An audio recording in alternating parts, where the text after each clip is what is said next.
Bhajans చేస్తాము. వాళ్ళెందుకు పూజలు, హోమాలు చేస్తారు? సాయితి, ఇప్పుడు బాబా అంటే ఎవరు? అలా అడుగుతావేంటక్క? తాత చెప్పాడు కదా! బాబా అంటే Avatar of the age.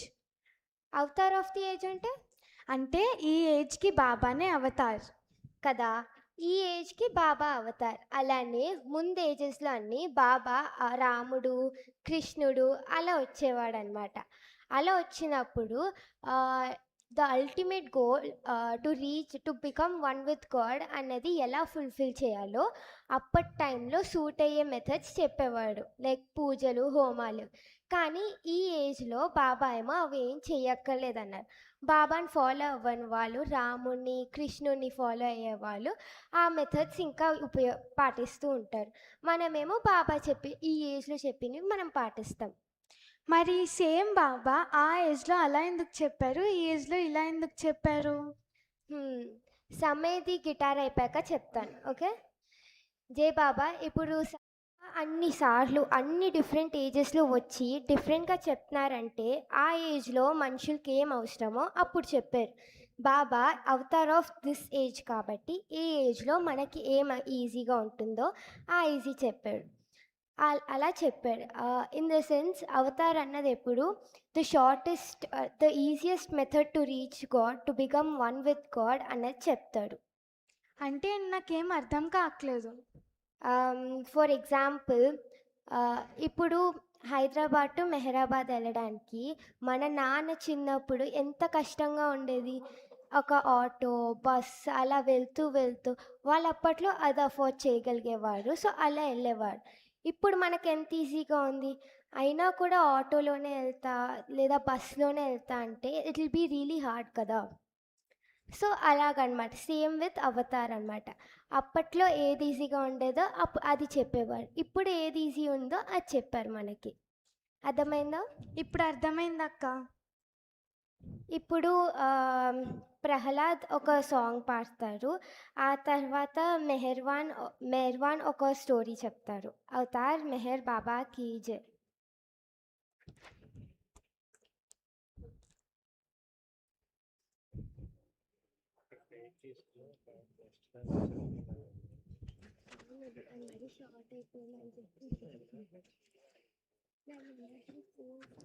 Avatar Meher Baba కీ విత్ గాడ్ బాబా చెప్పిన quickest way is to love God. Baba దాన్ని చాలా స్ట్రెస్ చేసి చెప్పాడు. బాబా చెప్పాడు to become one with God is to love me, love me, love me అని 3 టైమ్స్ చెప్పాడు. అంటే అంత ఇంపార్టెంట్ అనమాట బాబాని లవ్ చేయడం, to become one with God. అయితే బాబాని ఎలా లవ్ చేయాలి? ఎలా లవ్ చేయాలా? ఒక ప్రెజెంటేషన్ అయ్యాక చెప్తా. ఓకే. ఒకటే to love God in the most practical way is to love our fellow beings. అంటే దేవుని ప్రేమించాలంటే మనము ఎదుటి వాళ్ళకి సర్వ్ చేయాలి. ఎదుటి వాళ్ళని ప్రేమిస్తే దేవుని ప్రేమించినట్టే. అందరిలో దేవుళ్ళు ఉన్నారు కదా, అందుకే. అవునా అక్క? అర్థమైంది. ఇప్పుడు సాంగ్ బై మహేష్‌శ్రీ అంటే సహజంగా ఉండాలంటే అసత్యపు అహము అడ్డు అని. అదొకటి షేర్ చేసుకుందాం అనుకున్నా. జై బాబా. ఇప్పుడు సాంగ్ బై మెహర్ రచన, దాని తర్వాత మైండ్ అండ్ ఈగో అని ఒక చాప్టర్ చదివాను. అది చదువుతుండగా నాకు కొన్ని విషయాలు చాలా ఇంట్రెస్టింగ్గా అనిపించాయి. అవి ఇప్పుడు మీతో చెప్పబోతున్నాను. First, ego. ఈగో అంటే ఏంటి?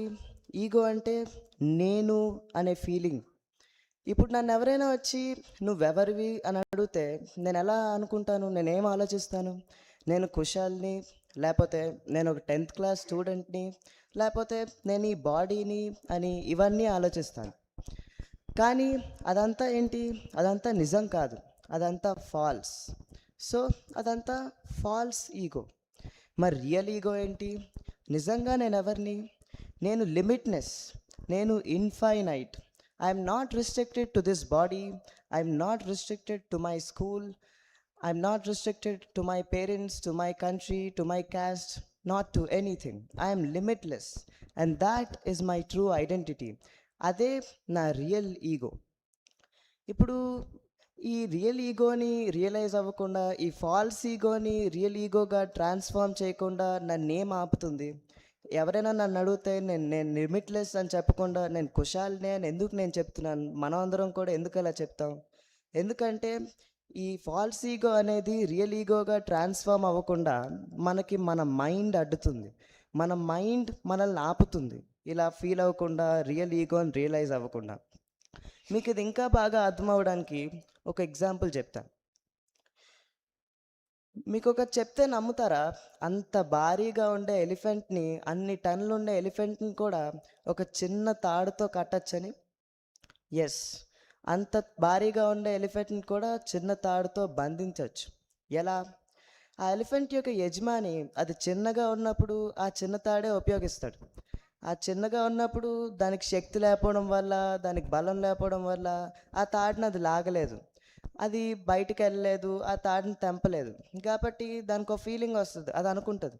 ఓకే. నా ప్లేస్ ఇదే ఇంకా. ఇది దాటి నేను మరెళ్ళలేను. నేను ఈ తాడుని తెంపలేను. తెంపినంత బలం నా దగ్గర లేదు అని అనుకుంటది. పెద్దయ్యాక కూడా అది అదే ఫీలింగ్‌లో ఉంటది. అంత భారీ ఆకారం వచ్చి, అంత బలం వచ్చినా కూడా అది ఇంకా నేను ఈ తాడుని తెంపలేను. నేను ఇది దాటి వెళ్ళలేను అని అనుకుంటది. ఇప్పుడు ఇదేంటి? ఇది ఎలిఫెంట్ యొక్క ఫాల్స్ ఈగో.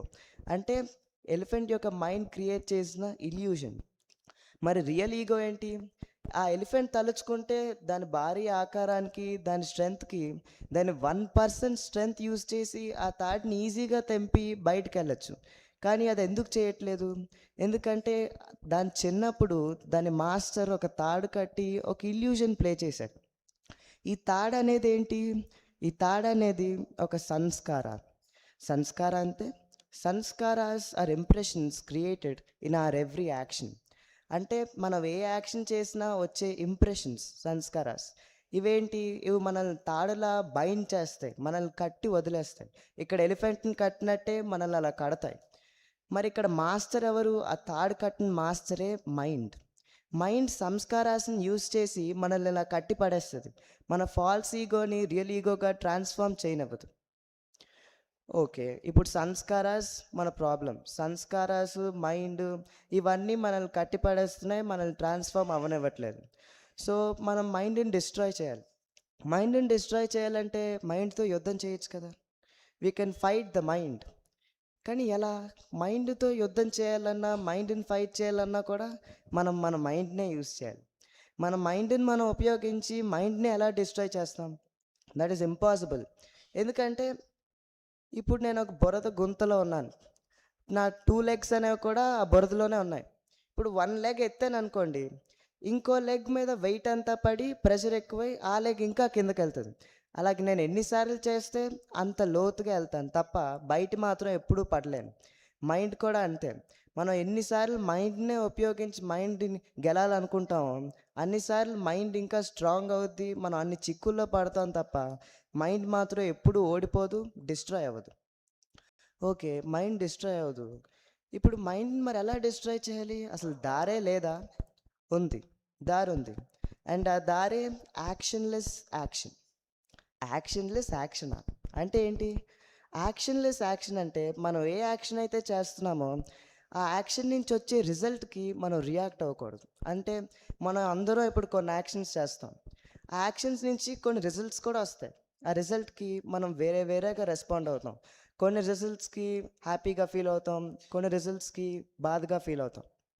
బాబా ఏం చెప్పారంటే, నువ్వు ఎలాంటి యాక్షన్స్ చేయాలంటే దాని నుంచి వచ్చే రిజల్ట్‌కి నువ్వు అసలు రియాక్ట్ అవ్వకూడదు. ప్లస్ ఆ యాక్షన్ చేస్తూ నీ కొత్త సంస్కారాస్ బిల్డ్ అవ్వకూడదు. నీకు కొత్త ఇంప్రెషన్స్ బిల్డ్ అవ్వకూడదు. That is actionless action. కానీ ఈ యాక్షన్‌లెస్ యాక్షన్ ఎలా చేస్తాం? దానికి 3 కాదు 4 వేస్ ఉన్నాయి. అండ్ దీనికి ఈ యాక్షన్‌లెస్ యాక్షన్ మీకు ఇంకా బాగా అర్థమవ్వాలంటే ఒక ఎగ్జాంపుల్ తీసుకోవచ్చు. స్కార్పియన్ మీకందరికీ తెలిసే ఉంటుంది. స్కార్పియన్ మనకు కరుస్తే దానివల్ల మనకు డేంజర్ ఏంటి? స్కార్పియన్ యొక్క వెనక భాగంలో దానికి విషం ఉంటది. ఆ విషం మన బాడీలోకెళ్తే మనకు డేంజర్. ఇప్పుడు ఆ వెనక భాగం అనేది మనం తీసేసాం అనుకోండి, అయినా కూడా స్కార్పియన్ వచ్చి మనల్ని కరుస్తది. అయినా మనకి ఏం డేంజర్ జరగదు. అలానే యాక్షన్‌లెస్ యాక్షన్ కూడా. మనం ఆ పని చేసినా కూడా మనకు సంస్కారాస్ రావు. మనకి ఇంప్రెషన్స్ రావు. అలాంటి పనులు చేయమని బాబా చెప్పారు. ఇప్పుడు ఆ యాక్షన్‌లెస్ యాక్షన్ మనకి ఆ యాక్షన్‌లెస్ యాక్షన్స్ చేయాలంటే 4 వేస్ ఉన్నాయన్నాను కదా! First way first way selfless service.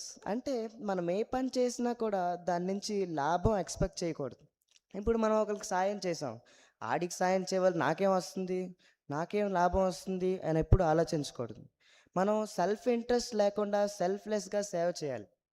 ఇలా చేయడం ఆల్మోస్ట్ ఇంపాసిబుల్ అన్నారు బాబా. ఎందుకంటే ఇది కంటిన్యూస్‌గా ఉండాలి. మధ్యలో ఏం గ్యాప్ వచ్చినా, మధ్యలో నువ్వు ఒక్కసారైనా నేను చాలా హార్డ్ వర్క్ చేస్తున్నాను, నేను ఈడికి హెల్ప్ చేస్తున్నాను అని నేను అన్న ఫీలింగ్ నీకు ఒక్కసారి వచ్చినా కూడా అయిపోద్ది. ఇంక ఈ సెల్ఫ్‌లెస్ సర్వీస్ అవ్వదు, యాక్షన్‌లెస్ యాక్షన్ కూడా అవ్వదు. నీ ఈగో అవుద్ది. నీ ఫాల్స్ ఈగో అవుద్ది. కాబట్టి ఇది ఆల్మోస్ట్ ఇంపాసిబుల్. ఇలా ఎవ్వరూ చేయలేరని బాబా చెప్పారు. సో, సెకండ్ సెకండ్ మార్గం ఏంటి దీనికి? సెకండ్ మార్గం నువ్వు ఏ పని చేసినా కూడా మీ మాస్టర్‌కైనా, భగవంతుడికైనా డెడికేట్ చేయడం. అంటే ఇప్పుడు నువ్వు ఒక రోజులో చాలా చెడ్డ పనులు చేసి ఉండొచ్చు, చాలా మంచి పనులు చేసి ఉండొచ్చు. ఆ రోజు అయిపోయిన తర్వాత అవన్నీ కూడా ఇప్పుడు సపోజ్ బాబాకి అవన్నీ నీవే బాబా, ఇంకా నువ్వే దానికి రెస్పాన్సిబుల్, నేను కాదు అని మనస్ఫూర్తిగా చెప్పాలి.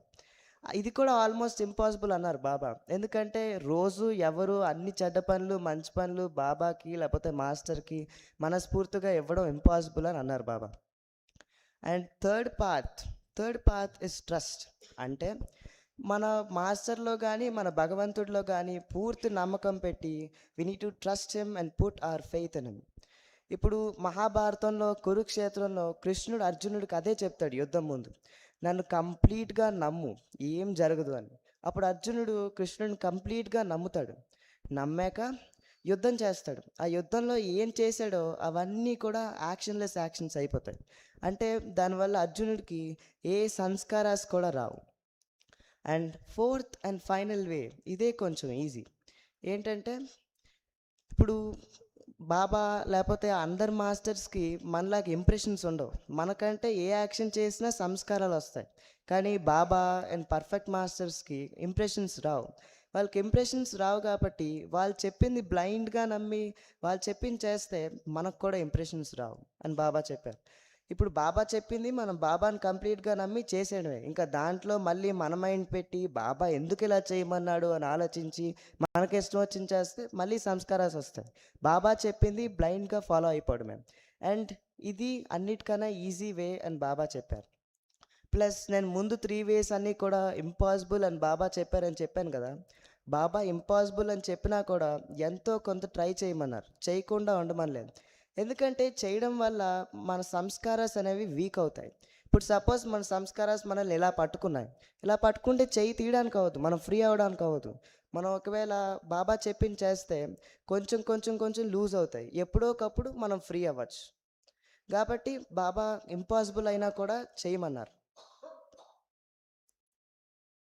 అండ్ మనోనాష్ అంటే మనసుని నాశనం చేయడం. అంటే మైండ్‌ని కంప్లీట్‌గా ఎనైలేట్ చేయడం. అలా చేస్తూ మనకేమవుద్ది? మన ఫాల్స్ ఈగో ర మన ఫాల్స్ ఈగో ట్రాన్స్‌ఫార్మ్ అవుద్ది. ట్రాన్స్‌ఫార్మ్ అయ్యి రియల్ ఈగో అవుద్ది. కాబట్టి మనసు మొత్తం నాశనం అయిపోద్ది. This is manonash. ఇప్పుడు మనోనాష్ స్టేట్ ఏంటంటే, మనం ఇప్పుడు మనోనాష్ స్టేట్ ఎక్స్‌పీరియన్స్ చేస్తున్న ఏనుగు ఎలా ఉంటదంటే, ఏనుగుకి తన రియల్ స్ట్రెంగ్త్ తెలిసిపోద్ది. ఆ తాడు తను ఈజీగా బ్రేక్ చేయొచ్చని తెలుస్తది. అలా బ్రేక్ చేసి ఏనుగుకి తన రియల్ స్ట్రెంగ్త్ తెలిసి, ఎప్పుడైతే బయటికి విడిపించుకొని ఎళ్తాదో, దాని రియల్ స్ట్రెంగ్త్ ఎప్పుడైతే దానికి అర్థమవుద్దో, అదే state of real ego or manonash. అంటే మనకు మనం ఏంటో కంప్లీట్‌గా తెలుస్తది. మన ఫాల్స్ ఈగో అనేది ఎలిమినేట్ అయిపోయి ట్రాన్స్ఫార్మ్ అయిపోయి రియల్ ఈగో ఫార్మ్ అవుద్ది. మైండ్ కంప్లీట్‌గా ఎలిమినేట్ అయిపోద్ది. సో, మనమేంటో మనకు తెలుస్తది. నేను జస్ట్ ఈ బాడీని కాదు, నేను ఇన్‌ఫైనైట్ అని మనకు అర్థమవుద్ది. నేనే అంతా, ఇదంతా నాకు కనెక్టెడే అని మనకి అర్థమవుద్ది. సో, దీనంతటికి సమ్మరీ ఏంటి? ఎప్పుడు కూడా మైండ్ ప్రాబ్లం అని మనకు తెలిసింది ఇప్పుడు. మైండ్ ఎప్పుడు ప్రాబ్లం, ఈగో కాదు. ఈగో అనేది ట్రాన్స్ఫార్మ్ అవుద్ది. కానీ మైండ్ అనేది ఎలిమినేట్ అవ్వాలి. మైండ్ ఉన్నంత వరకు మనం ఏది రియలైజ్ అవ్వలేం. మన రియల్ ఈగో ఎప్పటికీ మనకు రాదు. కాబట్టి మైండ్ని ఎలిమినేట్ చేయాలి. కానీ మైండ్ని ఎలిమినేట్ చేయాలంటే మైండ్ని ఎప్పుడూ ఫైట్ చేయకూడదు. అదొక పెద్ద ట్రాప్. మనం ఇంకా చిక్కుల్లోకి పడిపోతాం. మరి ఎలా చేయాలి? యాక్షన్తో చేయాలి. యాక్షన్కి 4 వేస్ ఉన్నాయి. ఏదో ఒక వే పాటించేస్తే మనకు చివరికి మనోనాశ తగ్గుతుంది. మనోనాశ అంటే మనసు అంతమైపోవడం. అంటే మనసు లేకుండా మనం రియల్ ఈగో స్టేట్కి చేరుతాం. అంటే మనం ఏంటో మనకు కంప్లీట్గా తెలుస్తుంది. జై బాబా. ఇచ్చిన ద 7 రియాలిటీస్ మెసేజ్ గురించి మీతో చెప్పబోతున్నాను. మెహర్ బాబా మన జీవితానికి చాలా సులభమైన కానీ ఎంతో విలువైన మార్గదర్శనం ఇచ్చారు. ఆయన మెసేజ్ మనం ఎలా మంచి మనుషులుగా జీవించాలో నేర్పిస్తాయి. Meher Baba's teachings gives no importance to creed, dogma, caste, or the performance of religious ceremonies and rites, but does to the understanding of the following 7 realities. దీని అర్థం ఏంటంటే, మతం ఏదైనా కావచ్చు, కులం ఏదైనా కావచ్చు, ఆచారాలు, పూజలు, సాంప్రదాయాలు మాత్రమే ముఖ్యం కావు. వాటికన్నా ముఖ్యమైనది మన మనస్సు ఎలా ఉంది, మనం ఎలా ఆలోచిస్తున్నాం, ఇతరులతో ఎలా ప్రవర్తిస్తున్నాం, దేవుణ్ణి ఎలా అర్థం చేసుకుంటున్నాం అనేది.